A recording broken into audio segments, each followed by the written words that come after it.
ऑक्सीकरण संख्या को एक एग्जाम्पल से देखते हैं। ऑक्सीकरण संख्या को इंग्लिश में कहते हैं ऑक्सीडेशन नंबर।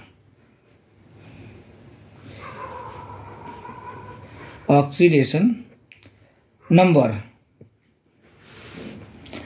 अब जैसे अगर आपसे पूछ लिया जाए H2, N2, Cl2, F2 इनकी ऑक्सीकरण संख्या क्या है, तो यहाँ यौगिक है नहीं, किसी के साथ बॉन्डिंग है नहीं, इलेक्ट्रॉन का लेन देन है नहीं, तो लेन देन होता नहीं है तो कोई चार्ज आवेश आएगा नहीं, तो इन सब की ऑक्सीकरण संख्या क्या होगी, 0 होगी। ठीक है। वैसे ऑक्सीकरण संख्या क्या होती है, ऑक्सीकरण संख्या होती है लॉस ऑफ इलेक्ट्रॉन, यानी कि इलेक्ट्रॉन्स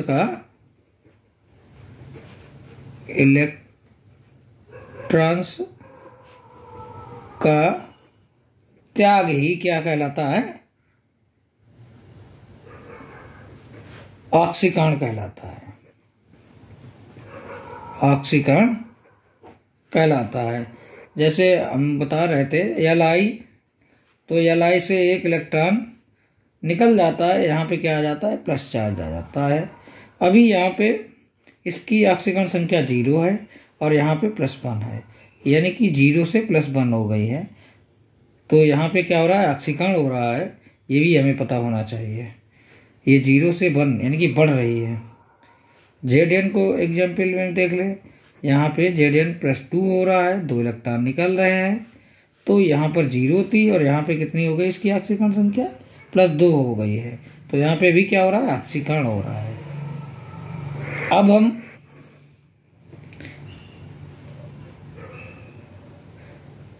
ऑक्सीकरण के बाद अपचयन को समझेंगे। और अपचयन क्या होगा, इसको इंग्लिश में कहते हैं रिडक्शन। रिडक्शन, इसको अपचयन क्या होता है, इलेक्ट्रॉन का ग्रहण करना। इलेक्ट्रॉन्स को ग्रहण करना। ठीक है, क्या कहलाता है, अपचयन। जैसे F ले लिया और F ने एक इलेक्ट्रॉन लिया, तो इस पे क्या आ जाएगा, F निगेटिव आ जाएगा, माइनस चार्ज आ जाएगा। एक इलेक्ट्रॉन लेगा तो ये ग्रहण कर रहा है। तो अब आप देख रहे हैं यहाँ पे भैया कितना चार्ज है, ऑक्सीकरण संख्या इसकी 0 है, इस पर कितना चार्ज, -1, तो -1। अब ये यहाँ पे क्या हो रहा है, इसकी ऑक्सीकरण संख्या कम हो रही है, तो यहाँ पे क्या हो रहा है, अपचयन हो रहा है। ठीक है। और Cu2+ ये 2 इलेक्ट्रॉन ग्रहण करके क्या बनाता है, Cu बना रहा है। तो यहाँ पे +2 थी इसकी ऑक्सीकरण संख्या, यहाँ पे 0, तो यहाँ पे घट रही है, यहाँ पे भी क्या हो रहा है, अपचयन हो रहा है। और यहाँ पे हम देख रहे थे बढ़ रही थी, जहाँ पे ऑक्सीकरण संख्या बढ़ती है 0 से +1 हो रही है, तो वहाँ क्या होता है, ऑक्सीकरण होता है। ठीक है। और यहाँ भी 0 से +2 हो रही, यहाँ 0 से +1 हो रही थी, और यहाँ कम हो रही 0 से -1, यानी कि घट रही तो अपचयन होगा, अगर बढ़ रही तो ऑक्सीकरण होगा, बढ़ रही तो ऑक्सीकरण और घट रही तो अपचयन। ठीक है। इस बात को हमें समझ गए होंगे, क्योंकि कक्षा 12 में हम लोग पढ़ रहे हैं, कक्षा 11 में इसको हम पहले भी पढ़ चुके हैं। अगर इस साधारण सी बात हम नहीं समझ पा रहे हैं तो आप ये समझ लीजिए बिल्कुल आप लुल्लुटे गधा है, और ये फिर चैप्टर आपके समझ में नहीं आएगा। तो आगे बढ़ते हैं। आगे हम समझेंगे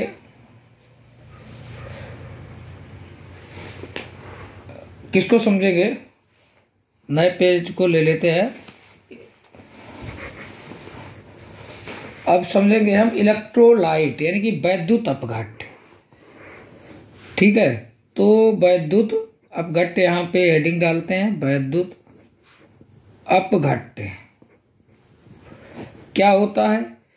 अब इस चैप्टर की जो छोटी छोटी डेफिनेशन है, इनको हम समझ लेते हैं पहले, फिर हम एंट्री मारेंगे इसके गैल्वेनी सेल पर, जो बहुत ही इंपॉर्टेंट है परीक्षा की दृष्टि से। तो वैद्युत अपघट्य इसको देखेंगे, इलेक्ट्रोलाइट या वैद्युत अपघट्य क्या होता है।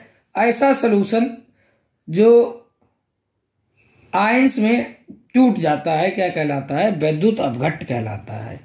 ये कोई एग्जाम्पल एक आप देख ले, यहाँ पे हमने ये CuSO4 का सॉल्यूशन लिया है, ठीक है, CuSO4 का सॉल्यूशन लिया है, और यहाँ पर ये Cu क्या है 2+ और SO4 माइनस में टूट जाता है, तो ये विलयन कैसा कहलाएगा? वैद्युत अपघट्ट का काम करता है, ठीक है। और इस सॉल्यूशन में, यानी कि सॉल्यूशन में आयंस में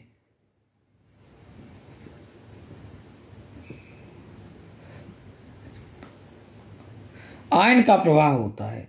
इस इलेक्ट्रोलाइट में क्या होता है? आयन का प्रवाह होता है।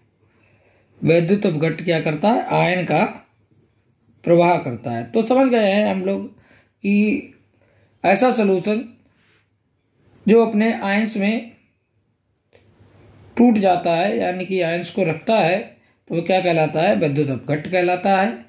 और ये आयन का प्रवाह करता है, तो ये विद्युत अपघट्ट है का कार्य कर रहा है। किस?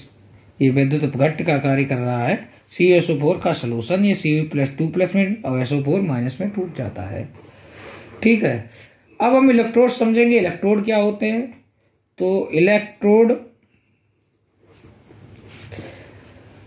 क्या करते हैं? ऑक्सीकरण और अपचयन के लिए स्थान प्रदान करते हैं, ठीक है।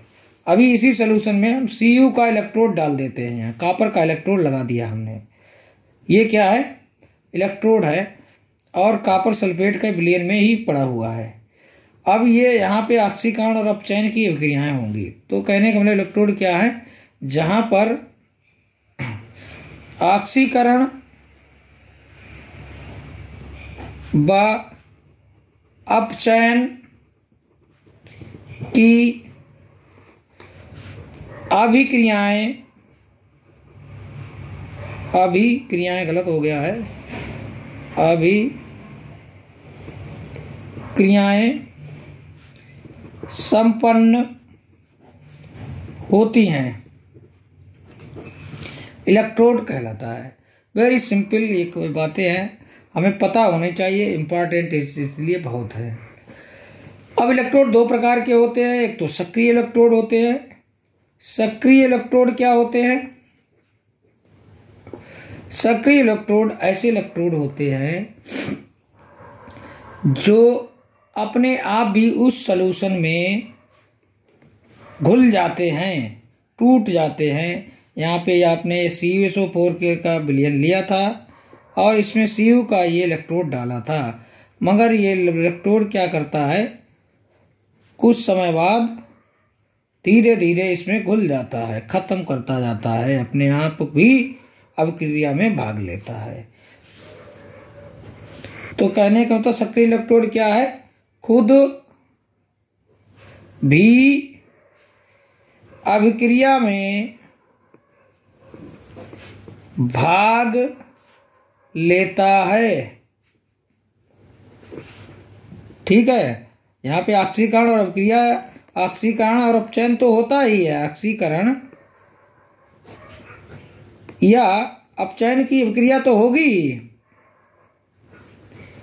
पर यह खुद भी इसमें घुल जाएगा धीरे धीरे करके, ठीक है। और अक्रिय इलेक्ट्रोड नंबर 2 क्या है? नंबर 1 सक्रिय इलेक्ट्रोड, नंबर 2 अक्रिय इलेक्ट्रोड। अक्रिय इलेक्ट्रोड क्या होते हैं? अक्रिय इलेक्ट्रोड को समझ लेते हैं। ऐसे इलेक्ट्रोड जो अपने आप इस अभिक्रिया में भाग नहीं लेते हैं, परंतु ऑक्सीकरण और अपचयन के लिए क्या करते हैं? सिर्फ सरफेस प्रदान करते हैं। ये क्या करेंगे? CuSO4 का ये आपका विलयन हो गया। अब ये कॉपर का आपने इलेक्ट्रोड यहाँ लगाया है। अब ये घुलेगा नहीं, यहाँ पे अक्रिय है, लेकिन यहाँ पे ऑक्सीकरण व अपचयन की अभिक्रिया हो जाएगी। ऑक्सीकरण या अपचयन की अभिक्रिया हो जाएगी, ठीक है। ये इलेक्ट्रोड है। अच्छा, एक बात और ध्यान रखनी पड़ती है इसमें, जैसे ये कापर का इलेक्ट्रोड है तो कापर सल्फेट का ही विलयन लिया जाता है यहाँ पे भी, इसीलिए हम कापर और कापर सल्फेट की बात कर रहे हैं। कापर का हमने इलेक्ट्रोड लिया, कापर सल्फेट का विलयन लिया है।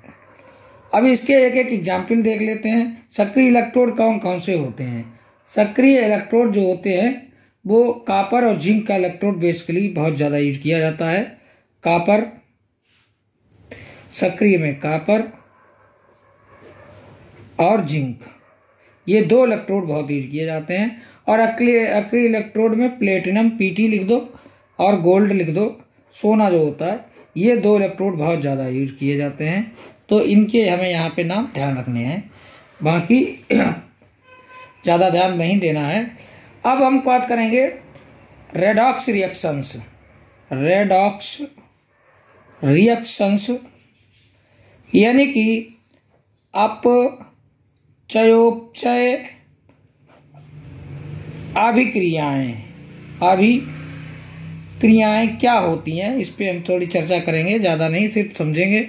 इनके नाम से ही स्पष्ट है, रेड का मतलब है रिडक्शन, रेड का मतलब है भैया रिडक्शन, और ऑक्स का मतलब है ऑक्सीडेशन।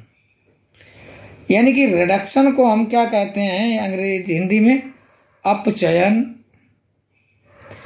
और ऑक्सीडेशन को क्या कहते हैं ऑक्सीकरण। कहने का मतलब सीधा है, जहां पर अपचयन और ऑक्सीकरण दोनों अभिक्रियाएं एक साथ रही होती हैं वो अभिक्रियाएं रेडॉक्स रिएक्शन या अपचयोपचय अभिक्रियाएं कहलाती हैं। जैसे Zn plus Cu2 Gibbs Cu ये एक्वस है और ये सॉलिड है, ये Zn2 ये एक्वस है और ये यहाँ सॉलिड है। ठीक है, अब इसकी ऑक्सीकरण संख्या 0 है, यहाँ पे +2 है। अब जिंक की आप देख रहे हैं कितनी हो गई है, 0 से +2, यानी कि 0 से +2 यानी कि बढ़ रही है, तो यहाँ पे क्या हो रहा है ऑक्सीकरण हो रहा है। बढ़ती है तो वहाँ क्या होता है ऑक्सीकरण होता है, और यहाँ 2 से 0 हो रही है तो यहाँ पे क्या हो रहा है अपचयन हो रहा है। अतः यह समीकरण कैसा है, अपचयोपचय अभिक्रिया है, ये रेडॉक्स रिएक्शन है ये। तो इसके बारे में हमें यहाँ पे अभी इतनी ही जानकारी लेंगे। इसके बाद हम देखेंगे इलेक्ट्रोड पोटेंशियल या इलेक्ट्रोड विभव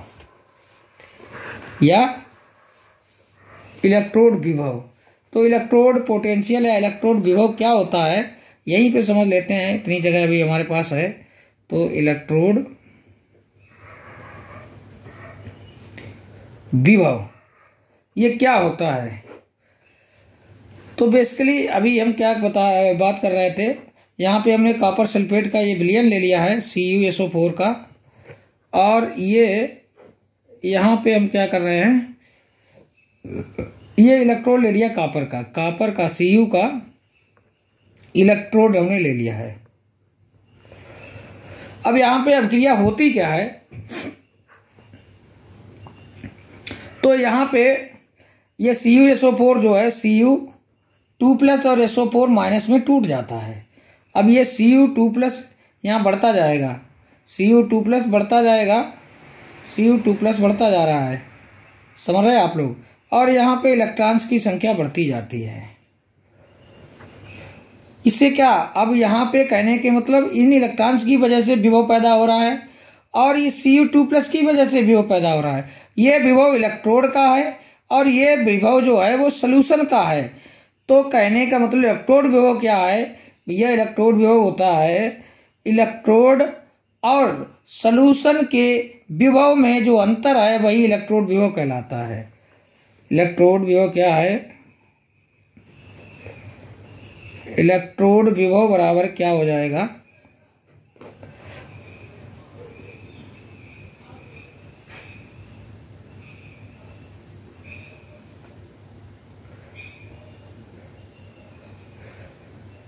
इलेक्ट्रोड विभव बराबर क्या हो जाएगा, जो इलेक्ट्रोड है इलेक्ट्रोड का विभव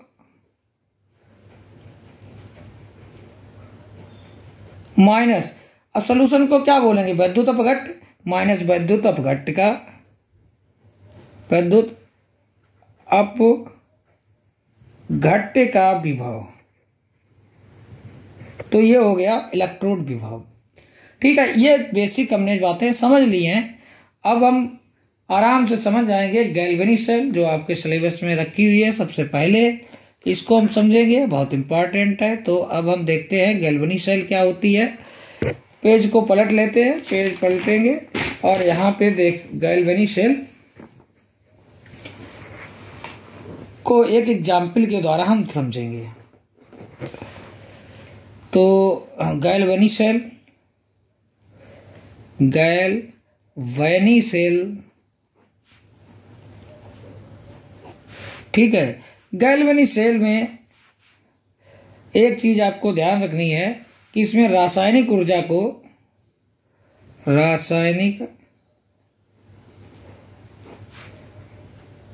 ऊर्जा को वैद्युत ऊर्जा में बदलते हैं।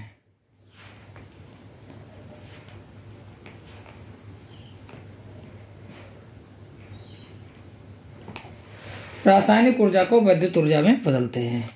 तो इस चीज को हमें समझना है और इसके लिए, इसको समझने के लिए क्या करना पड़ता है हमें, गैल्वेनिक सेल को समझने के लिए हमें इस सेटअप को समझना पड़ता है।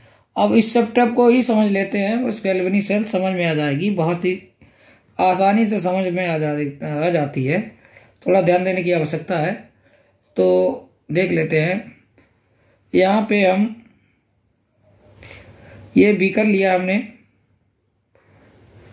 देख रहे हैं, ले लिया और इसमें हमने लिया है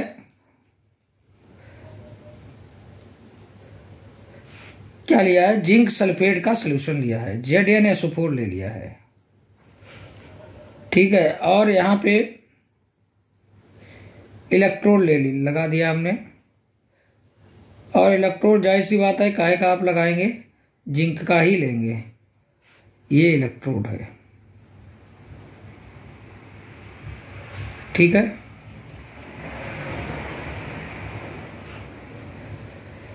अब यहाँ पे एक और हम भी कर लेंगे, थोड़ी दूरी से ले लेते हैं ताकि साफ समझ में आ जाए।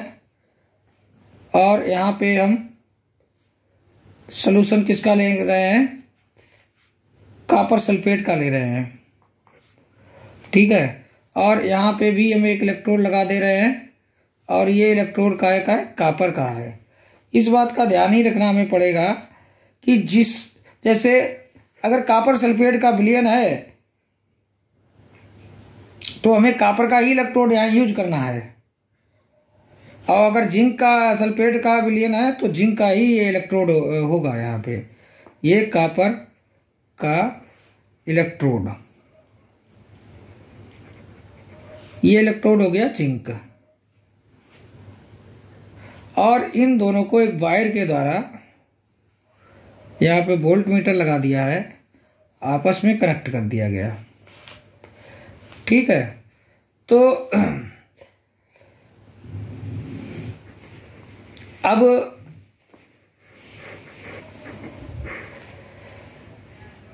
और इसको क्या किया गया है,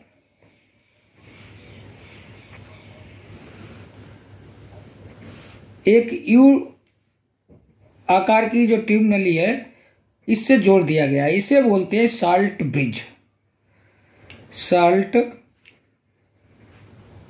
ब्रिज। और इसमें क्या भर दिया जाता है, इसमें जो भरा जाता है अगार पेस्ट, अगार पेस्ट भर देते हैं और NaCl भर देते हैं, प्लस NaCl या KCl भर देते हैं, ठीक है। तो देखिए ऐसा था। अब इसे को समझते हैं। यहाँ पे ZnSO4 जो है, तो ZnSO4 जो है वो Zn2 प्लस और SO4 माइनस में टूट जाता है, ठीक है। Zn2 प्लस और SO4 माइनस में टूट जाता है। और यहाँ पे क्या अभिक्रिया होती है, ये इलेक्ट्रोड से सक्रिय इलेक्ट्रोड है और ये इलेक्ट्रोड क्या करता है, इसका एक एक परमाणु इसमें आता जाता है सॉल्यूशन में, और एक बार परमाणु आने पर ये 2 इलेक्ट्रॉन यहाँ पर छोड़ देता है। हर बार 2 इलेक्ट्रॉन ये छोड़ के जा रहा है और बाकी इसके परमाणु यहाँ पे घुलते जा रहे हैं इसके। ठीक है, अभी ये इलेक्ट्रॉन यहाँ पे बढ़ते जा रहे हैं, इलेक्ट्रॉन बढ़ते जा रहे हैं और ये धीरे धीरे क्या कर रहा है, घुलता जा रहा है, इस तरीके से घुल के पतला हो जाता है यहाँ पे। ठीक है, ये इलेक्ट्रॉन इधर से होते हुए यहाँ पहुँचते हैं, कहाँ, कॉपर के इलेक्ट्रोड पे, इस इलेक्ट्रोड पे पहुँचते हैं। और यहाँ पे क्या होता है, CuSO4, Cu जो है वो 2+ और SO4- में टूटता है। अब ये Cu जो है यहाँ पे इकट्ठा हो जाता है इसके चारों तरफ,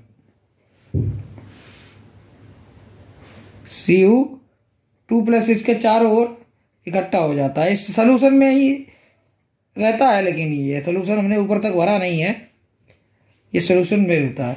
और यहाँ पे क्या मौजूद होता है, SO4- मौजूद होता है। ठीक है, अब आप यहाँ पे देख रहे हो कि यहाँ पे Zn जो आ रहा है, इसकी वजह से Zn2+ की लगातार सांद्रता बढ़ रही है। इसकी लगातार जब ये मात्रा बढ़ जाती है तो ये विलयन कैसा हो जाएगा, धनात्मक हो जाएगा। तो फिर यहाँ पे आपने जो KCl लिया हुआ है या NaCl, तो ये किस प्रकार से टूटता है, K+ और Cl- में टूटता है। अब यहाँ से क्या आता है, जो पॉजिटिव चार्ज यहाँ पे बढ़ रहा है, यहाँ पे क्लोरीन आ जाता है और क्लोरीन आकर के इसको क्या करता है, लगातार आता है, ये इसको न्यूट्रल कर देता है। ठीक है, और यहाँ पे ये SO4- का बढ़ रहा था। ठीक है, इसके वजह से SO4 इधर बढ़ रहा था, तो यहाँ पे भी ये डिसबैलेंस हो रही थी रिएक्शन, तो न्यूट्रल नहीं हो रहा था ये सोल्यूशन, ये चार्ज बढ़ रहा था माइनस वाला, तो यहाँ से पर क्या आता है, K+ चार्ज आ जाता है और इसकी वजह से ये रिएक्ट यहाँ पे न्यूट्रल सोल्यूशन हो जाता है। और इधर भी Cl- जाता है, तो इधर भी ये सोल्यूशन न्यूट्रल हो जाता है। इस प्रकार से यहाँ पे ये बैलेंस बना रहता है। अब ये इलेक्ट्रॉन इधर जा रहे थे और यहाँ से वोल्ट मीटर से हम देखते हैं, क्या देखते हैं कि धारा बह रही है। ठीक है, एक बात ये ध्यान रखनी है आपको कि इलेक्ट्रॉन इस प्रकार से जा रहे हैं, लेकिन धारा की दिशा इलेक्ट्रॉन की विपरीत होती है। ठीक है, धारा की दिशा हमेशा इलेक्ट्रॉन के विपरीत होती है। अभी ये इस प्रकार से प्रोसेस हो रहा है। तो इसको इसी प्रकार से हम देखेंगे। अच्छा, ये ब्रिज अगर हम नहीं लगा रहे थे, एक बार तो यहाँ धारा बह जा रही थी, पर यहाँ से दोनों का आपस में कनेक्शन नहीं था, तो ये लगातार नहीं प्रोसेस हो पा रहा था। इस लगातार प्रोसेस नहीं हो पा रहा था, इसी को देखते हुए एक ऐसी जुगाड़ बैठा दी वैज्ञानिकों ने, इसको साल्ट ब्रिज लगा दिया है। और यहाँ क्या करता है, ये यहाँ से लगातार विद्युत धारा प्रवाहित होती रहती है और ये यहाँ से क्या हो जाता है, कहने का मतलब परिपथ कंप्लीट हो जाता है। इसीलिए ये विद्युत धारा बहना बंद नहीं होती थी। जब इससे पहले ये ब्रिज नहीं था तो ये बंद हो जाती थी, क्योंकि ये आपस में दोनों कनेक्ट नहीं थे, और कनेक्ट नहीं थे तो ये धारा कैसे बहती। अच्छा, यहाँ से ये इलेक्ट्रॉन्स जाते हैं तो यहाँ पर ये मेटल में इलेक्ट्रॉन बहते हैं, पर यहाँ पे जो आयंस का प्रवाह किसमें होता है, आयंस में होता है। इलेक्ट्रॉन्स का प्रवाह किसमें होता है, आयंस में होता है। इस बात को हमें ध्यान रखना है। और यहाँ पे कैसा चार्ज होता है, निगेटिव चार्ज होता है, और यहाँ पे कौन सा चार्ज होता है, पॉजिटिव चार्ज होता है। ठीक है, इसको क्या कहते हैं, एनोड कहते हैं, और इसको क्या कहते हैं, कैथोड कहते हैं। ठीक है, इसीलिए इस अभिक्रिया को, अच्छा एक बात ये भी ध्यान रखनी है, यहाँ पे कौन सी अभिक्रिया होगी, ऑक्सीकरण की अभिक्रिया होगी। ठीक है, और यहाँ पे कौन सी अभिक्रिया होगी, अपचयन की अभिक्रिया होती है इस इलेक्ट्रोड पे। इस इलेक्ट्रोड पे कौन सी अभिक्रिया होती है, ऑक्सीकरण की अभिक्रिया होती है। इसीलिए इस इतने आधे भाग को, अर्ध भाग को क्या कहते हैं, ऑक्सीकरण अर्ध अभिक्रिया, ऑक्सीकरण अर्ध अभिक्रिया भी कहते हैं। और इस आधे भाग को क्या कहते हैं, अपचयन अर्ध अभिक्रिया भी कहते हैं।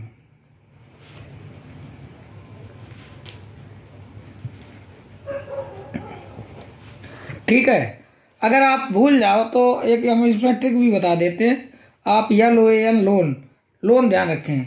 लोन का मतलब क्या है? लेफ्ट। L से क्या है? लेफ्ट। और O से क्या है? ऑक्सीडेशन यानी कि ऑक्सीकरण। A से क्या है? एनोड।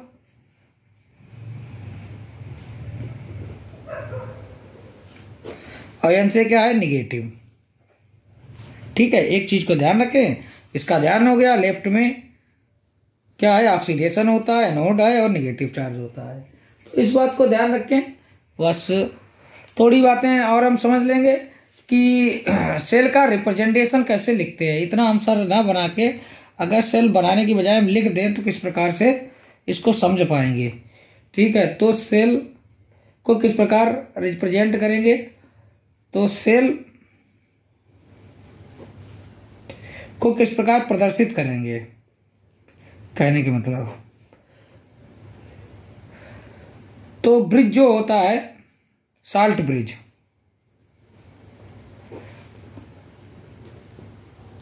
साल्ट ब्रिज यानी कि ये वाला जो ब्रिज यहाँ पे लगा हुआ है, ये यही ब्रिज है, साल्ट ब्रिज इसे कहते हैं। तो इसे किससे प्रदर्शित करेंगे? इस प्रकार से खड़ी दो लाइनों से प्रदर्शित करेंगे।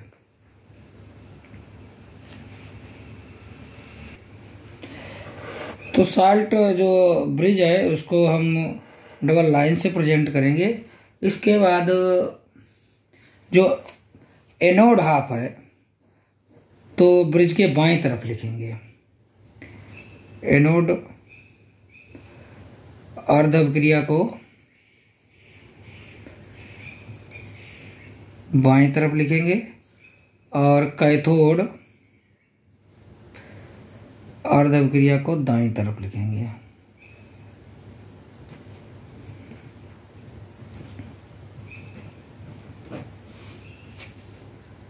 दाएं तरफ लिखेंगे। और जो फेज बाउंड्री होती है, जैसे अब यहाँ पे ये इलेक्ट्रोड है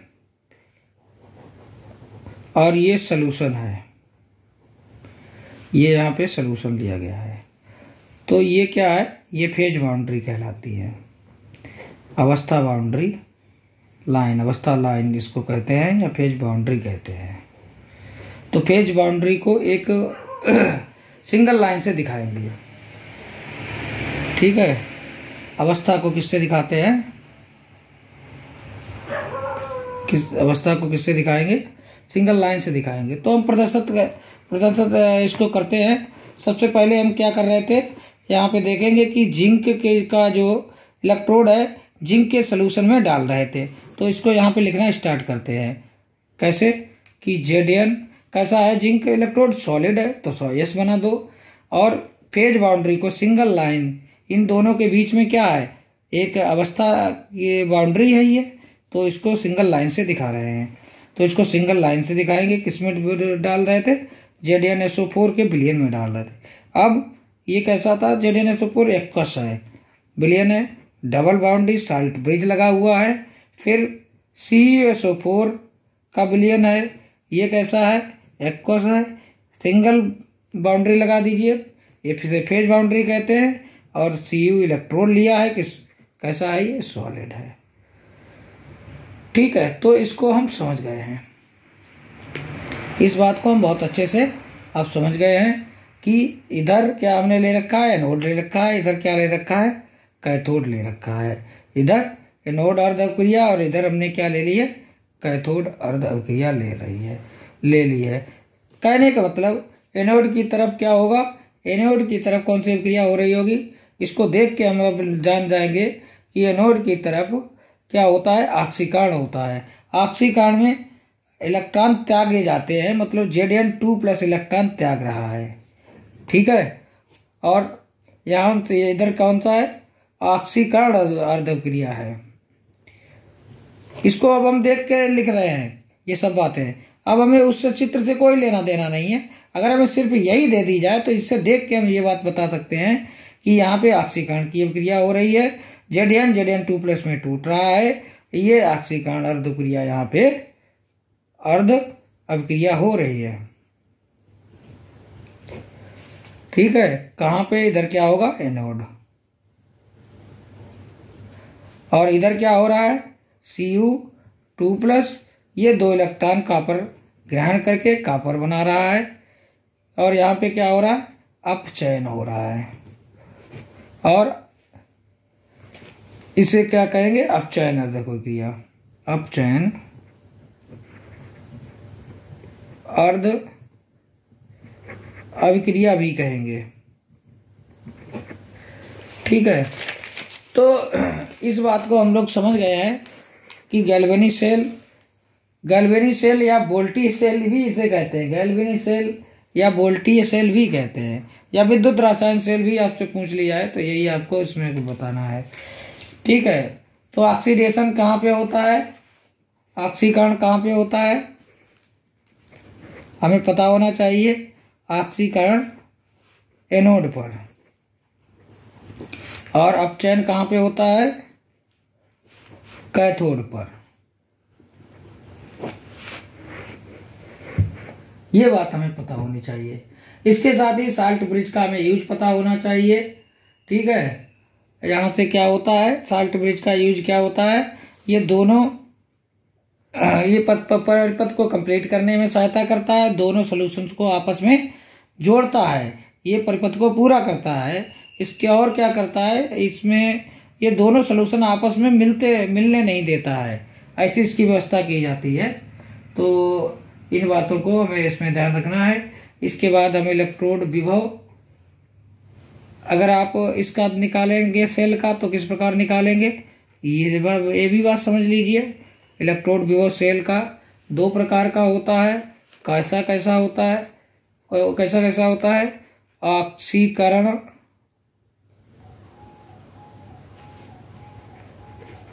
ऑक्सीकरण विभव और अपचयन विभव, और अपचयन विभव। एक एक चीज को देखते जाइए, आगे सारी चीजें क्लियर होती जाएंगी, कोई समस्या होगी नहीं। ऑक्सीकरण विभव, ऑक्सीकरण कब होता है, जब Zn को ले लिया, 2 इलेक्ट्रॉन का त्याग हो रहा है, 2 इलेक्ट्रॉन बाहर निकाल दीजिए। तो इसको कैसे दिखाएंगे, इलेक्ट्रोड विभव को E से दिखाते हैं, E Zn2+ में चेंज हो रहा है। अपचयन विभव में क्या होगा, अगर यहाँ पे Cu ले लो, Cu2+ है और ये 2 इलेक्ट्रॉन ग्रहण कर रहा है, और यहाँ पे क्या बन रहा है, Zn बन रहा है। ठीक है, तो इसको कैसे दिखाएंगे, इलेक्ट्रोड विभव इस प्रकार दिखाते हैं कि Zn नहीं, सॉरी, यहाँ पे Cu लिया है तो Cu लिखा है, Cu2+, और एक सिंगल लाइन खींचेंगे, Cu से शो कर सकते हैं इलेक्ट्रोड विभव को। तो इस प्रकार से हम आसानी से सेल का इलेक्ट्रोड विभव भी प्रदर्शित कर सकते हैं। आगे की क्लास में हम देखेंगे आगे। तब तक के लिए धन्यवाद।